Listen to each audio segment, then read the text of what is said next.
ปฏิเสธไม่ได้เลยว่าคาแรคเตอร์เป็นสิ่งสำคัญของไอดอลที่ทำให้พวกเธอนั้นโดดเด่นขึ้นมาจากเมมเบอร์จำนวนมากแต่คาแรคเตอร์เย็นชานิ่งๆขี้อายต้องยกให้เธอคนนี้เป็นที่หนึ่งกับชิมาสกิฮารุกะยิ่งเย็นชายิ่งท้าทายให้กับเหล่าแฟนคลับที่เข้ามาจับมือเธอมากขึ้นเรื่อยๆและวิดีโอนี้เป็นประวัติของเจ้าหญิงเกลือแห่ง48 Group ชิมาสกิฮารุกะชิมาสกิฮารุกะหรือพารุรุหญิงสาวที่มีบ้านเกิดอยู่ที่ไซตามะเมื่อครั้งพ่อแม่ของเธอต้องการจะตั้งชื่อพวกเขาต้องการที่จะให้ชื่อลูกมีคำว่ากะจึงมีชื่อของอายากะและไซกะอยู่ในตัวเลือกแต่สุดท้ายนั้นก็เลือกฮารุกะซึ่งพารุรุในวัยเด็กนั้นก็ได้เรียนดนตรีมากมายและเรียนบัลเล่ต์เธอได้เข้าร่วมสมัครวงไอดอลจากการชักชวนของเพื่อนของเธอแต่สุดท้ายก็ตกรอบในรอบที่2พารุรุนั้นชอบไอดอลและชอบ AKB เมื่อได้เห็นการสมัครออดิชั่นรุ่นที่9ที่ว่าด่วนและเพื่อนก็เป็นคนชวนเธอจึงคิดว่าเอาก็เอาซึ่งตัวพารุรุเองนั้นก็ไม่มีประสบการณ์การเต้นการร้องเพลงใดๆเลยทั้งสิ้นวันก่อนที่จะไปทดสอบนั้นแม่ของเธอแนะนำให้เธอไปร้องคาราโอเกะฝึกร้องเพลงแต่เธอไม่รู้สึกชอบที่จะทำแบบนั้นการออดิชั่นเกิดขึ้นในปี 2009 พารุรุออดิชั่นด้วยเพลง Hatsuko i Dash ของวาตาริโรกะฮาชิริไตซึ่งพารุรุไม่สามารถร้องได้ทั้งเพลงแต่เธอร้องในพาร์ทของมายุที่ตะโกนว่า Let's go เพียงเท่านั้นอากิโมโตะยาสุชิก็ได้ถามเธอว่าทำไมไม่ฝึกร้องคาราโอเกะเป็นประจำซึ่งเธอก็ตอบว่าเธอคิดว่ามันไม่น่าสนใจเลยอย่างไรก็ตามด้วยเหตุผลอะไรก็ไม่ทราบพารุรุก็ผ่านออดิชั่นมาเป็น AKB48 รุ่นที่9แต่ถึงแม้จะผ่านแล้วก็ยังมีการสอบคัดเลือกซึ่งถ้าไม่ผ่านนั้นก็จะไม่ได้เป็นเคนคิวเซอย่างเป็นทางการเมื่อบทเรียนจริงๆเริ่มขึ้นพารุรุต้องทุลักทุเลกับการร้องการเต้นเธอต้องมองเพื่อนๆและเรียนแบบเวลาเต้นโดยการที่เป็นคนที่เรียนรู้ช้าและไม่มีประสบการณ์ในการเต้นทำให้เธอนั้นต้องลำบากมากๆแต่ทว่าในการเปิดตัวรุ่นที่9ในเดือนพฤศจิกายนการแสดงเพลง River นั้นพารุรุได้ยืนในตำแหน่งเซนเตอร์ในตำแหน่งของมาอิดะอาซึโกะเธอถามสตาฟว่ามันโอเคเหรอที่ให้เธอยืนตำแหน่งเซนเตอร์และผลที่ได้ออกมาก็คือหายนะพารุรุนั้นเต้นไม่ได้เลยเธอเองนั้นก็จำได้ว่าตัวเองกำลังเต้นอย่างสิ้นหวังแต่ความประทับใจแรกของเธอนั้นเกิดขึ้นเมื่อการเปิดตัวที่เธียเตอร์เธอเห็นแฟนๆให้กำลังใจมากมายเธอจึงคิดว่าจะทำมันให้ดีที่สุดซึ่งในเดือนธันวาคมพารุรุก็ได้ผ่านมาเป็นเคนคิวเซอย่างเป็นทางการเธอผ่านมันมาได้แม้จะไม่สามารถร้องหรือเต้นได้สำหรับการทดสอบแรกนี้เธอก้าวผ่านมันมาแล้วต่อมาในปี 2010 ในเดือนมกราคมที่อีเวนต์ Request Hour 2010 อิชิคุโระ อาซึกิชิมาดะ ฮารุกะ ทาเกอุจิ มิยู และชิมาสกิ ฮารุกะซึ่งทั้งหมดนี้เป็นเมมเบอร์รุ่นที่ 9 ได้ขึ้นแสดงเพลง Gas No I Love You โดยก็มีข่าวลือว่าเพลงนี้สำหรับเมมเบอร์หน้าใหม่ที่แนะนำโดยแฟนๆพารุรุคิดว่าเธอไม่รู้อะไรกับเพลงนี้เลยเธอก็ไม่รู้ว่าจะร้องเพลงกับ4คนนี้ได้ยอดเยี่ยมแค่ไหนในเดือนกุมภาพันธ์เป็นครั้งแรกที่เธอได้ถูกเลือกให้ขึ้นปกนิตยสารพารุรุไม่รู้ว่ามันเป็นชุดว่ายน้ำแต่มันเป็นครั้งแรกที่เธอได้ใกล้ชิดกับรุ่นพี่ดูเหมือนว่าความนิยมของพารุรุนั้นจะเพิ่มขึ้นมากกว่าเพื่อนร่วมรุ่นเพราะในการเลือกตั้งครั้งที่2ของ AKB48 ในเดือนมิถุนายนซึ่งเป็นการเลือกตั้งครั้งแรกของพารุรุโดยเธอนั้นก็ได้มาในอันดับที่ 28 เป็นรุ่นที่ 9 และเคนคิวเซที่มีอันดับสูงสุดโดยเธอก็ได้กล่าวว่าขอบคุณทุกคนเป้าหมายของเธอนั้นสำเร็จแล้วที่มาในตำแหน่งของ Undergirl นี่เป็นโอกาสสำคัญเธอหวังว่าจะสามารถเปล่งประกายได้ในฐานะเมมเบอร์ของ AKB48 โดยการที่พารุรุอยู่ในตำแหน่งของ Undergirl ทำให้เธออยู่ในเพลงรองซิงเกิลที่ 17 ของ AKB48 นามิดะโนะซีซอเกม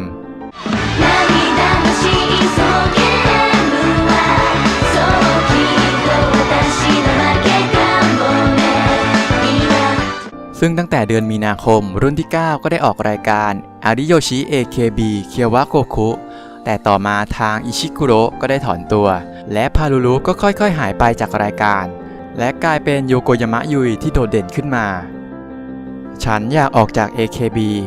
พารุรุคิดเสมอว่าเธออยากออกจาก AKB ก่อนที่จะมีการเลือกตั้งเธอบอกกับสตาฟว่าเธออยากออกเธอเข้าร่วมออดิชั่น AKB เพียงเพราะอยากใกล้ชิดกับไอดอลที่ชื่นชอบมากขึ้นเธอไม่มีความฝันที่ชัดเจนอย่างยุยฮังที่อยากเป็นนักร้องเธอนั้นเรียนรู้ไม่เก่งเธอเลยสงสัยว่าตัวเธอนั้นจะอยู่ที่นี่ได้ไหม เธอมีความลังเลตั้งแต่ต้นแม้จะพยายามอย่างหนักแต่ก็ถูกสตาฟบอกว่าฉันคิดว่าเธอนั้นไม่มีความตั้งใจเลยพารุลุถูกดุมากมายหลังจากนั้นก็มีงานเข้ามาเรื่อยๆแต่พารุลุไม่ถูกเรียกเมื่อเมมเบอร์ในรุ่นเดียวกันกับเธอนั้นถูกเรียกทุกคนเติบโตอย่างรวดเร็วมีเพียงเธอเท่านั้นที่หยุดอยู่กับที่เธอไม่มีแรงจูงใจไม่สามารถค้นหาฝันของตัวเองได้เธอไม่มีความสุขและอยากจะเลิกการได้เป็นอันเดอร์เกิร์ลเป็นเหมือนการปิดโอกาสการออกจาก AKB ของเธอสิ่งที่กำลังทำนั้นไม่สนุกเลยความรู้สึกนี้มันดังขึ้นในอก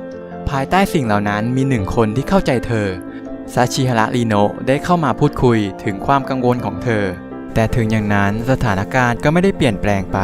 หลังจากนั้นพารุลุก็ไม่ได้ถูกเรียกอีกในการโปรโมทโฆษณาของ Casper Sky Internet Security 2011 ทั้งที่เมมเบอร์รุ่นราวคราวเดียวกันนั้นถูกเรียกไป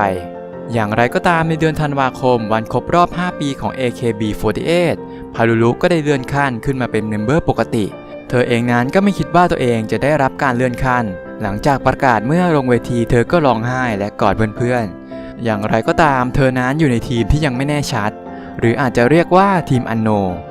ต่อมาในปี 2011 ในเดือนเมษายนพารุลุปรากฏตัวในละครของ AKB48 มาจิสุกะกาโกเอ็น2ในบทของคันบุริหนึ่งในสมาชิกของทีมฟองดูซึ่งก็เป็นครั้งแรกที่เธอแสดงละครโดยบทบาทที่เหมาะสมมันทำให้เธอนั้นมีความสุขจนมาถึงในเดือนมิถุนายนใน AKB48 Group เซนโคเอ็นได้มีประกาศอย่างเป็นทางการว่าเมมเบอร์ที่ได้เลื่อนขั้นจะเป็นทีมใหม่ซึ่งก็คือทีม4โดยมีสเตจเป็นของตัวเองที่มีชื่อว่าโบคุโนะไทโยเป็นสเตจที่ปรับมาจากฮิมาวาริกุมิเฟิร์สสเตจแต่ทว่าการเป็นทีม4นั้นเป็นสิ่งที่พวกเธอกังวลเพราะการเป็นทีมที่ไม่มีรุ่นพี่พวกเธอคิดว่าจะเติบโตได้หรือไม่ตอนนี้ใน MC ยังต้องพึ่งรุ่นพี่อยู่เลยซึ่งในการออกอากาศของ AK Bingo ในเทปที่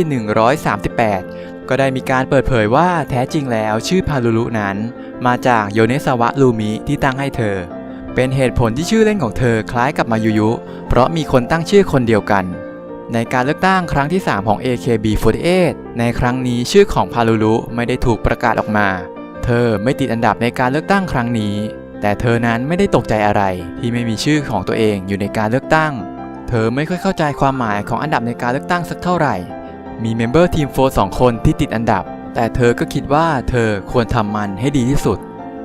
และในเดือนตุลาคมนั้นทีม4ก็ได้แสดงสเตจโบคุโนะไทโยเป็นวันแรกพารุลุนั้นได้ถูกรับเลือกให้เป็นเซนเตอร์ในเพลงยูนิตไอดอลนานเตะโยบาไนเดะเธอที่เคยผิดพลาดในการแสดงเพลง River ในการแสดงครั้งแรกมันทำให้เธอรู้สึกกดดันแต่เธอก็คิดว่าเธอจะทำมันให้ดีที่สุดและฝึกฝนให้หนักซึ่งในเดือนธันวาคม AKB48 ได้ปล่อยซิงเกิลที่ 24 ของพวกเธออุเอการะมาริโกะซึ่งเป็นซิงเกิลเป่ายิงฉุบแต่แท้จริงแล้วเพลงที่จะเป็นซิงเกิลของจังเก้นไทไคนั้นเป็นเพลงฮาชิเระเพนกวินแต่เมื่อไม่เหมาะสมกับมาริโกะเพลงฮาชิเระเพนกวินจึงตกมาเป็นของทีม4และเซนเตอร์ของเพลงนั้นก็คือทาเกอุจิมิยูและชิมาสกิฮารุกะโดยเพลงนี้ยังได้อันดับที่ 1 ใน Request Hour ปี 2013 อีกด้วย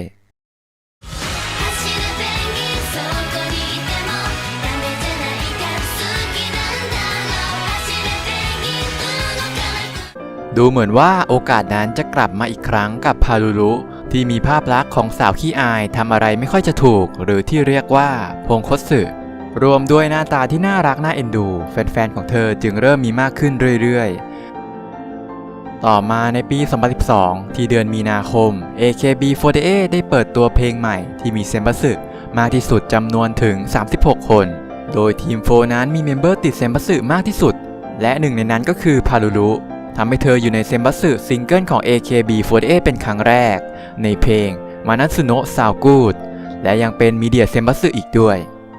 ซึ่งในเดือนเดียวกันนี้เองที่คอนเสิร์ตฤดูใบไม้ผลิของ AKB48 ก็มีประกาศว่าเมมเบอร์15 คนจะได้ย้ายสังกัดซึ่งหนึ่งในนั้นก็คือพารุลุเช่นกันซึ่งเธอก็ย้ายไปอยู่เอเจนซี่ที่มีชื่อว่า Big Apple โดยต่อมาในเดือนเมษายนพารุลุยังปรากฏตัวในละครเรื่องชิริสึบาคาเรยาโคโค่ละครที่เขียนโดยอากิโมโตะยาสุชิรวมแสดงกับค่ายจอห์นนี่โดยมีเมมเบอร์ทีม4ของ AKB ที่แสดงเป็นหลักโดยพารุลุก็รับบทเป็นชินเกียวจิฟูมิเอะการจบการศึกษาของอาจารย์ทำให้หลายคนจับตาดูตัวแทน S คนต่อไป ซึ่งวาตานาเบะมายุและมัสอิจูรินะเป็นคนที่ทุกคนทราบกันดีแต่คนที่ถูกจับตามองมากที่สุดในตอนนี้ก็คือชิมาสกิฮารุกะ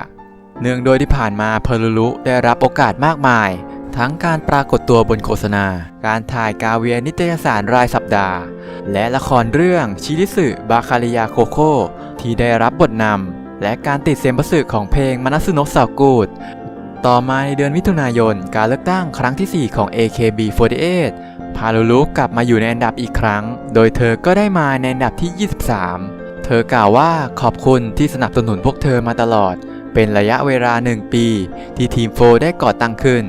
ตัวเธอในฐานะเมมเบอร์คนหนึ่งและในฐานะทีมโฟก็อยากไปให้ไกลกว่านี้ในอนาคตขอบคุณมากๆโดยการอยู่ในอันดับที่ 23 นั้นทำให้พารุรุอยู่ในตำแหน่งของ Undergirl และอยู่ในเพลงนันเตะโบฮีเมียน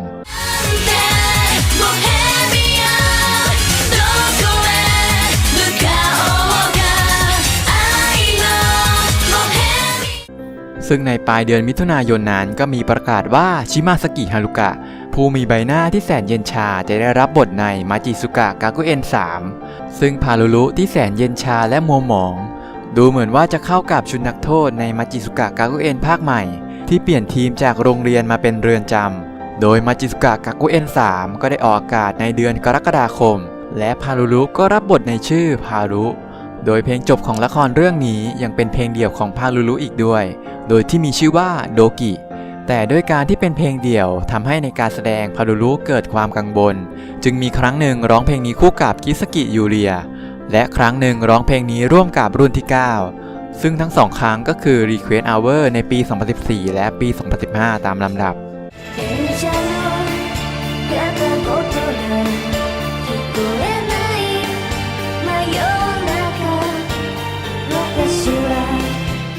ต่อมาในเดือนสิงหาคมในคอนเสิร์ตที่โตเกียวโดมก็ได้มีการชัฟเฟิลทีมเกิดขึ้นซึ่งก็ได้มีประกาศว่าทีมโฟนั้นจะถูกยุบและตัวของพารุรุนั้นก็ถูกย้ายไปยังทีม B ของกัปตันอุเมดะอายากะการเป็น S รุ่นถัดไปของพารุรุนั้นเริ่มเห็นชัดขึ้นเมื่อในซิงเกิลที่ 28 อุซะมีเพลงร้องที่ให้ S ของแต่ละทีมเป็นเซนเตอร์ซึ่งพารุรุก็ได้รับหน้าที่เป็นเซนเตอร์ในเพลงเซกิโนะมิกะตะจาไนฮิโร่รวมกับคาชิวากิยูกิ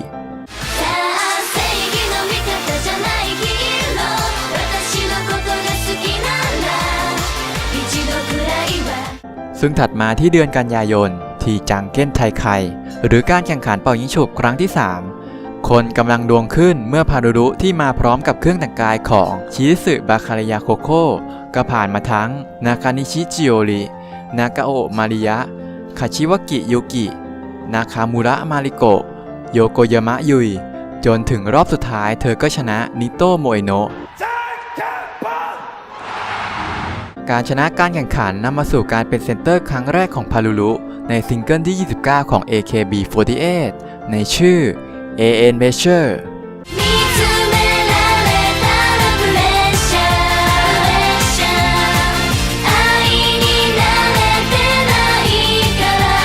ซึ่งในเดือนตุลาคมนั้นพารุรุยังปรากฏตัวในภาพยนตร์เรื่องชิริสึบาคาริยาโคโค่โดยเป็นเรื่องราวต่อจากละครเรื่องชิริสึบาคาริยาโคโค่นั่นเอง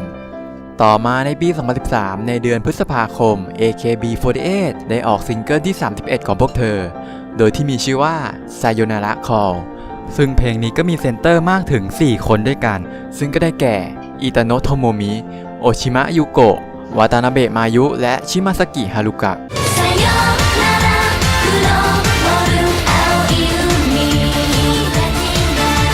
จนมาถึงเดือนมิถุนายนการเลือกตั้งครั้งที่ 5 ของ AKB48 อันดับของพารุรุก็ขึ้นมาอยู่ในตำแหน่งของเซมบัสึโดยที่เธอก็ได้มาในอันดับที่ 12ซึ่งพารุรุก็กล่าวว่าที่เธอสามารถยืนอยู่ที่นี่วันนี้ได้เพราะเธอได้รับโอกาสมากมายตลอดปีที่ผ่านมาได้รับการสนับสนุนจากผู้คนมากมายและตั้งแต่นี้เป็นต้นไปเธอหวังว่าเธอจะเป็นพลังที่สนับสนุน AKB ในอนาคตรัก AKB ขอบคุณมากทั้งที่ได้อันดับในตำแหน่งของเซมบัสึแต่เจ้าตัวกลับพูดเพียงนิดเดียวทางโทคุมิสึคาซึโอะจึงสงสัยถามว่าเธอตื่นเต้นหรือคิดไม่ออกงั้นหรือแต่สิ่งที่ได้กลับมาก็คือการพูดอ้ำอึ้งการพยักหน้าและความนิ่งของพารุรุจนเจ้าตัวต้องขอยอมแพ้กับผู้หญิงคนนี้ และการที่พารุรุอยู่ในตำแหน่งของเซมบัสึในการเลือกตั้งครั้งนี้ทำให้เธออยู่ในซิงเกิลที่ 32 ของ AKB48 Koizuru Fortune Cookie ซึ่งในปลายเดือนมิถุนายนพารุรุและโทโมจินก็ปรากฏตัวในโทโมจินพารุรุซิสเตอร์ทอล์กโชว์ทั้งสองคนนี้สนิทกันเป็นการส่วนตัวแต่ทว่าเจ้าแม่แฟชั่นของ AKB นั้นเข้ากับไอ้หนูพงคตสึได้อย่างไรโทโมจินกล่าวว่าเขาเห็นว่าเด็กคนนี้นั้นน่ารักแต่ตอนแรกเธอก็ยังไม่ได้เปิดใจมากจนมีรายการเพลงที่พวกเธอได้นั่งติดกันแล้วก็เริ่มพูดคุยกันและสนิทกันเธอไม่เคยไปกินข้าวกับรุ่นน้องคนไหนนอกจากพารุรุเลยเมื่อพูดถึงการจบการศึกษาของโทโมจินพารุรุก็กล่าวว่าเธอรู้สึกเหงาโทโมจินก็กังวลว่าพารุรุต้องทำงานคนเดียวและเหงาทั้งนี้ในตอนแรกกับพารุรุผู้มึนงงไม่แสดงอารมณ์ออกมากังวลกับการที่แฟนๆเรียกเธอว่าพงคตสึแต่โทโมจินก็มาบอกกับเธอว่าพงคตสึนี่แหละคือสิ่งที่น่าดึงดูดของเธอพารุรุจึงคิดว่าจะใช้การเป็นพงคตสึที่เป็นเอกลักษณ์นี้ให้เป็นประโยชน์ซึ่งในเดือนกรกฎาคมนั้นเมลอนปัง RIN ยูนิตอย่างไม่เป็นทางการสำหรับคนรักเมลอนปังที่มีมัตสึอิเรนะเป็นประธานและพารุรุเป็นรองประธานก็ได้ประกาศยุบวงในนิตยสาร Playboy รายสัปดาห์โดยในเดือนนี้เช่นกันพารุรุก็ได้ออกโฟโต้บุ๊กเล่มแรกของตัวเองโดยที่มีชื่อว่าพารุรุโคมารุซึ่งขายไปได้มากกว่า 73,883 เล่มในสเตจจบการศึกษาของโทโมจินในเดือนสิงหาคมพารุรุกล่าวว่าเธอเองก็เป็นคนที่พูดไม่เก่งหลังจากนี้ขอให้เป็นเพื่อนที่ดีเป็นพี่สาวที่ดีต่อไปแบบนี้ได้ไหมโทโมจินก็เข้ากอดพารุรุพร้อมบอกว่าพารุรุถูกเข้าใจผิดบ่อยมากทั้งที่จริงๆแล้วเป็นคนที่จิตใจดีมากๆขอให้ทำหน้าที่ต่อไปให้ดีที่สุดและเธอจะสนับสนุนพารุรุต่อไปเช่นกันโดยในเดือนตุลาคมแคนแคมนิตยสารรายเดือนได้ออกบทความเกี่ยวกับการแต่งหน้าอันเป็นเอกลักษณ์ของพารุรุว่าการแต่งหน้าที่มีปัญหาหรือโคโมริกาโอะเมกุเป็นการแต่งหน้าที่ทำให้นึกถึงหญิงสาวที่มีความทุกข์แต่ทว่าการแต่งหน้านั้นของพารุรุกลับทำให้ดูน่ารักและเป็นที่ดึงดูดสำหรับแฟนๆโดยความที่เป็นที่พูดถึงกันอย่างมากคำว่าโคโมริกาโอะเมกุของพารุรุก็ติด1 ใน 50 คำศัพท์ภาษาญี่ปุ่นยอดนิยมประจำปี 2013 ต่อมาในปี 2014 ใน AKB48 Group ไดโซกากุมัตสึริการชัฟเฟิลของ AKB48 Group ก็ได้มีการประกาศให้พารุรุย้ายจากทีม B ไปยังทีม A ของกัปตันทาคาชิมินามิโดยเธอก็ได้แสดงกับทีม A ครั้งแรกในเดือนเมษายนในสเตจของทีม A เรนายคินชิโจเรดูเหมือนว่าภาพลักษณ์ของสาวขี้อายมันเริ่มจางหายไปจนเหลือแต่ชิโอไทโยความเย็นชาของพารุรุเริ่มเป็นที่พูดถึงกันอย่างมากขึ้นคำว่าชิโอไทโยการตอบสนองแบบเย็นชาไม่แยแสได้ขึ้นเป็นหัวข้อในหลายๆสื่อกับการจับมือที่ไม่ค่อยเอาใจแฟนคลับสักเท่าไหร่ในการออกรายการทีวีบางครั้งที่ภาพจับไปที่เธอก็เห็นพารุรุทำหน้าเบื่อโลกและการตอบคำถามที่ไม่แยแสบางครั้งทำให้สร้างเสียงหัวเราะได้ในรายการวาไรตี้แต่ทว่าความเกลือทำให้แฟนๆหลายคนต้องการลองจับมือกับพารุรุทำให้แถวจับมือของเธอกลับยาวขึ้นไปอีกซึ่งในการเลือกตั้งครั้งที่ 6 ของ AKB48 ในเดือนมิถุนายนอันดับของพารุรุขึ้นมาในตำแหน่งของคามิเซเว่นเธอนั้นได้มาในอันดับที่ 7 โดยเธอก็ได้กล่าวว่าเธอไม่รู้จะพูดเกี่ยวกับอะไรดีเธอไม่เก่งที่จะทำสิ่งนี้จริงๆผู้คนน่ะพูดเกี่ยวกับชิโอไทโยของเธอแต่ว่าเธอน่ะได้มาในอันดับที่วิเศษขนาดนี้เธอภูมิใจกับมันจริงๆในตอนนี้ตามนั้นแหละเธอคิดว่าเธอพยายามอย่างมากในงานจับมือแล้วนะแล้วก็พยายามอย่างมากที่สุดแล้วแต่แฟนๆก็ไม่กลัวที่จะเข้ามาจับมือและพยายามให้เธอหัวเราะเธอคิดว่าแฟนๆของเธอน่ะใจดีมากๆและเปิดใจให้กับเธอทั้งหมดนี้แหละอีกครั้งในคามิเซเว่นที่เธอใช้เวลากล่าวสปีดเพียงนิดเดียวหลังจากกล่าวจบเธอก็เดินไปยังที่นั่งเลยทำให้โทโกมิสึไม่สามารถพูดคุยกับเธอได้ซึ่งต่อมาในปลายปี AKB48 โคอาคุไทโกอุตากะเซ็น 2014 ได้มีประกาศว่าพารุรุจะได้เข้าร่วมกับวันช็อตยูนิตเพื่อร้องเพลงประกอบอนิเมะเรื่องโยไควอชโดยมีชื่อยูนิตว่าเนียเคบีวิสุจิโนโกแพนด้าโดยมีสมาชิกก็คือคาโตเลนะคาวาเอรีนะคิสกิยูเลียโคจิมะมาโกะและมีมัตสึจูรินะมิยาวากิซากุระและชิมาสกิฮารุกะเป็นเซนเตอร์และในปีนี้คำว่าชิโอไทโยที่เป็นที่พูดถึงกันอย่างหนาหูก็กลายเป็นติด1 ใน 50 คำศัพท์ภาษาญี่ปุ่นยอดนิยมประจำปี 2014 ต่อมาในปี 2015 พารุรุได้ปรากฏตัวอีกครั้งในบทนำของมัจิสุกะกากุเอ็น4 ร่วมกับมิยาวากิซากุระและรับบทเป็นซอลประธานของชมรมรับป้าชมรมที่แข็งแกร่งที่สุดในโรงเรียนมาจิโจโดยในปลายเดือนมีนาคมคอนเสิร์ตฤดูใบไม้ผลิได้มีการประกาศเซนบัสึของซิงเกิลที่ 40 โบกุตะจิวะตาตาคาวาไนและพารุรุก็ได้รับเลือกให้ยืนในตำแหน่งเซนเตอร์ในเพลงนี้ยูอิฮังกล่าวว่าเธอรู้จักพารุรุที่ไม่สามารถเต้นได้เลยในอดีตแล้วดูตอนนี้สิเธอพยายามอย่างหนักซึ่งเพลงโบกุตะจิวะตาตาคาวาไนก็เป็นเพลงแรกที่พารุรุได้ยืนเซนเตอร์คนเดียวจากการเลือกของผู้บริหาร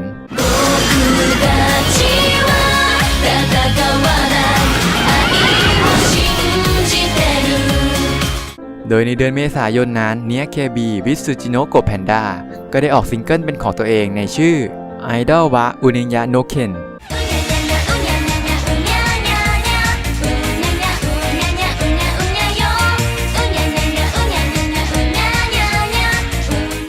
ซึ่งต่อมาในเดือนมิถุนายนการเลือกตั้งครั้งที่ 7 ของ AKB48 แต่ทว่าอันดับของพารุรุนั้นตกลงมาอยู่เพียงอันดับที่ 9 พารุรุก้มหน้าเงียบและสะอื้นออกมาก่อนจะกล่าวสปีดเธอไม่ใช่คนประเภทที่คนจำนวนมากชอบมีคนพูดว่าทัศนคติของเธอนั้นไม่ดีและหลายครั้งเธอคิดว่ามันก็ไม่ดีแต่ตอนนี้หลังจากได้รับคะแนนเสียงมากมายเธอก็รู้สึกว่ามีคนมากมายต้องการสนับสนุนเธอรู้สึกขอบคุณเธอทำได้ไม่ดีนักในงานจับมือและดูห่างไกลกับคำว่าไอดอลสำหรับทุกคนที่สนับสนุนเธอจนถึงตำแหน่งนี้เธอต้องการแสดงความขอบคุณดังนั้นเธอต้องการตอบแทนแฟนๆทุกคนที่สนับสนุนเธอรู้ว่าเธอไม่สามารถไปต่อเช่นนี้ได้ถ้าไม่ได้ยืมพลังจากรุ่นพี่เพื่อนๆของเธอคนที่กำลังจะเป็นโซคันโตคุคนต่อไปโยโกยามะยุยเธอต้องการที่จะนำรุ่นน้องเพื่อที่จะสร้าง AKB48 ในยุคที่ 2เพราะอันดับของเธอตกลงมาจากปีที่แล้วทำให้เธอไม่แน่ใจว่าเธอควรที่จะพูดอย่างนั้นดีหรือเปล่าสำหรับแฟนๆของ AKB ทุกคนโปรดมอบความแข็งแกร่งให้กับพวกเธอด้วยยังไงก็ตามโปรดสนับสนุนพวกเธอให้พวกเธอได้ก้าวต่อไปเธอคิดว่าเธอก็พูดนานกว่าปีที่แล้วมามากแล้วดังนั้นเธอจะหยุดเพียงเท่านี้ขอบคุณมากๆทางด้านโตคุมิสึก็กล่าวว่าปีนี้เขาไม่ได้มีอะไรจะถามเธอแต่เขาคิดว่ามันเป็นสปีดที่ดีจริงๆซึ่งในต้นเดือนสิงหาคมนั้นก็ได้มีประกาศว่าพารุรุจะไม่เข้าร่วมงานจับมือของซิงเกิลที่ 40 โบคุตะจิวะตาตาคาวาไนซึ่งสาเหตุนั้นเกิดจากพารุรุเป็นโรคหอบหืดมันเข้ามาขัดขวางการทำงานของเธอกำลังทุกข์ทรมานจากการไอผลข้างเคียงของยายังทำให้เธอนั้นเบื่ออาหารโดยเหตุนี้เธอจึงตัดสินใจลาหยุดพักงานชั่วคราวและด้วยเหตุนี้เองทำให้พารุรุก็จะไม่เข้าร่วมจังเก้นไต่ไข่ครั้งที่ 6 เพื่อพักผ่อนซึ่งทางอากิพีก็เข้าใจพารุรุดีเนื่องโดยจากตัวเขาเองนั้นก็เคยเป็นโรคหอบหืดในวัยเด็กซึ่งปลายเดือนสิงหาคมพารุรุก็กล่าวว่าจำนวนการไอของเธอนั้นลดน้อยลงแม้ยังไม่สมบูรณ์แต่ก็ไม่ตื่นมาไอตอนกลางคืนได้สักพักแล้วเธอจะกลับไปปรึกษาแพทย์และกลับมาทำงานอีกครั้งซึ่งต่อมาพารุรุก็กล่าวว่าเสียงของเธอนั้นใสขึ้นแล้วแม้จะยังไม่สมบูรณ์เธอเริ่มต้นงานที่เธอสามารถทำได้รวมกับการที่แพทย์ให้คำปรึกษาโดยในเดือนกันยายนพารุรุก็เข้าร่วมงานเทศกาลภาพยนตร์ที่ฝรั่งเศสกับภาพยนตร์ที่เธอเล่นเป็นตัวเอกในเรื่องเกกิโจเรหรือ Ghost Theater ซึ่งภาพยนตร์เรื่องนี้ก็เปิดตัวในเดือนพฤศจิกายนเธอกล่าวว่าเธอดีใจมากที่มีผู้คนมากมายในวันนี้เธอตื่นเต้นเพราะมันเป็นภาพยนตร์สยองขวัญเรื่องแรกแต่แฟนๆก็กังวลกันเพราะก่อนหน้านี้นั้นพารุรุมีอาการไข้ขึ้นสูงและอาเจียนเธอได้รับการวินิจฉัยว่าเป็นโรคกระเพาะและลำไส้อักเสบเฉียบพลันแต่พารุรุก็ตัดสินใจว่าเธอจะไปให้ได้ทางนี้ในเรื่องเกคิโจเรพารุรุก็รับบทเป็นซาร่ามิสุกินักแสดงสาวที่มีพรสวรรค์แต่กลับไม่ได้รับบทดีๆทำให้วันหนึ่งเธอต้องออดิชั่นละครเวทีแต่ทว่าที่นั่นมีอะไรแอบแฝงอยู่ซึ่งในช่วงท้ายปีพารุรุก็พลาดเข้าร่วมงานหรือการออกรายการหลายรายการเนื่องด้วยสาเหตุได้รับบาดเจ็บบริเวณเท้าซ้ายทั้ง Best Artist 2015 และพลาดโอกาสพบกับจัสตินบีเบอร์ในรายการ Music Station รวมถึงสเตจครบรอบ 10 ปีของ AKB48 ที่แสดงได้แค่ 2 เพลงในช่วงท้ายซึ่งในเดือนธันวาคมนั้นเองเป็นวันออกอากาศของ AKB Horror Night Adrenaline no Yoru โดยพารุรุก็ได้แสดงในตอนที่ 24 ที่มีชื่อว่า Music Box โดยผลโหวตจากผู้ชมที่มีให้กับเมมเบอร์ที่เข้าร่วมแสดงปรากฏว่าเป็นพารุรุที่ได้ที่ 1 ไปทำให้เธอได้แสดงในละครเรื่อง เกชิโจ นาซิโกเรนกะโดยรับบทเป็นฮาซาฮายะ เคียวโกะหัวหน้าหน่วยที่มีชื่อว่านาซิโกเรนที่สามารถสืบสวนคดีต่างๆได้โดยไม่ต้องออกไปจากห้องสืบสวนซึ่งละครเรื่องนี้ก็ออกอากาศในเดือนตุลาคมของปี 2016 โดยในปี 2016 นั้นในเดือนกุมภาพันธ์ก็มีการออดิชั่น Baito AKB Paruru Selection เป็นการตามหาเมมเบอร์พาร์ทไทม์ของ AKB48 โดยมีพารุรุเป็นโปรดิวเซอร์ซึ่งพวกเธอยังมีเพลงเป็นของตัวเองโดยที่มีชื่อว่าฮิคาริโนะนากาเอะ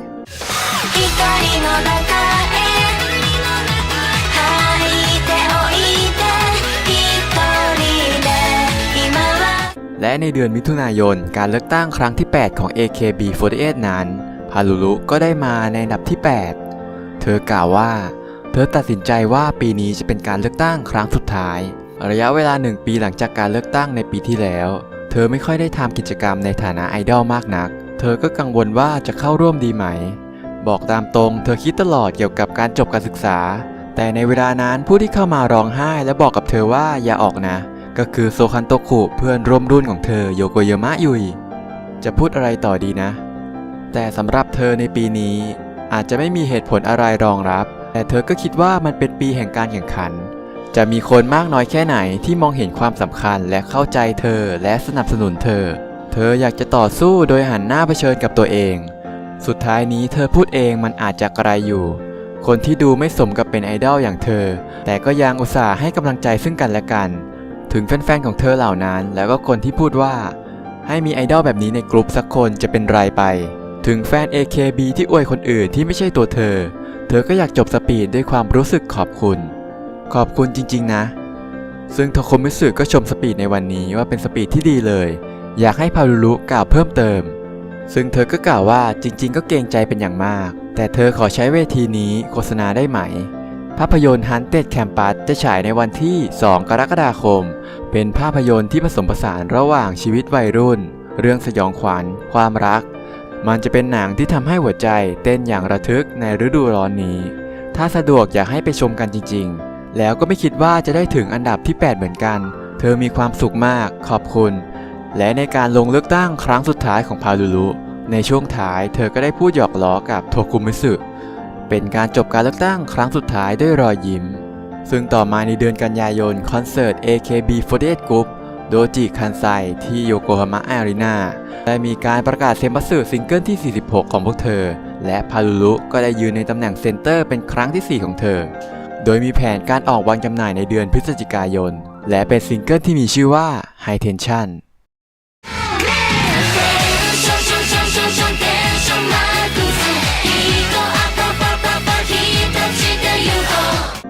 หลังจากพูดกันอย่างหนาหูเรื่องการจบการศึกษาของพารุรุในเดือนตุลาคมใน Baito Next New CM พารุรุก็ได้ประกาศจบการศึกษา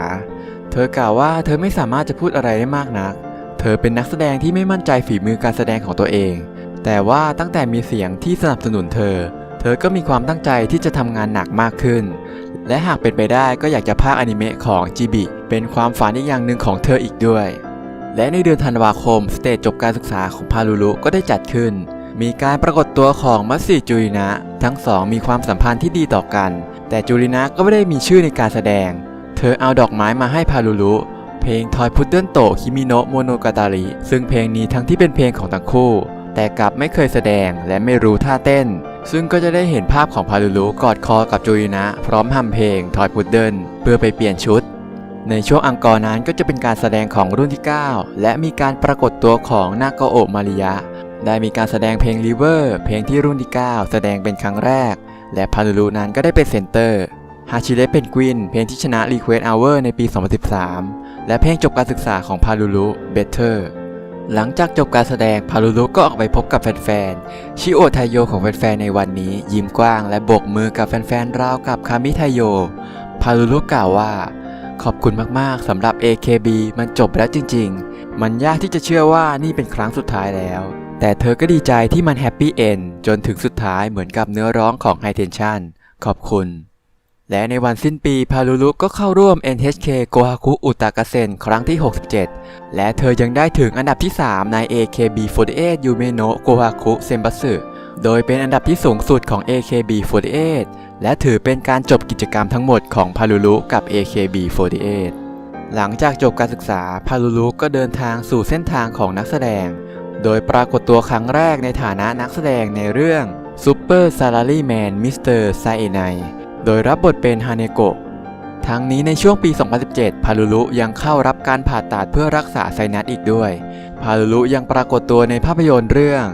Nisekoi for Love ในปี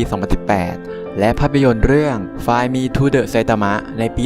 2019 และในช่วงท้ายปีเธอยังออกโฟโต้บุ๊กในฐานะครบรอบ 10 ปีตั้งแต่ตัวเองเดบิวต์ทั้งนี้เธอยังเคยโผล่ไปเป็นพนักงานเสิร์ฟร้านเนื้อย่างอีกด้วยและสเตจครบรอบ 10 ปีของรุ่นที่ 9 เธอก็ไม่ได้เข้าร่วมการแสดงอีกด้วยและในปี 2020 นี้เองเจ้าตัวยังเปิดช anel YouTube ที่มีชื่อว่าพารุลูมโดยตอนนี้มีผู้ติดตามมากกว่า 100,000 คนจากเด็กขี้อายเจ้าของฉายาโพโคสึสู่ปรากฏการณ์ชิโอไทโยพารุลุคนที่เต้นไม่เก่งร้องก็ไม่ดีจับมือก็ย่ำแย่แต่ทว่าคาแรคเตอร์ที่เป็นเอกลักษณ์การเป็นตัวตนของตัวเองรวมกับการผลักดันทำให้เธอกลายเป็นดาวเด่นขึ้นมาได้ไม่มีใครเท่าเธอแล้วจริงๆสำหรับเจ้าหญิงเกลือคนนี้ชิมาสกิฮารุกะ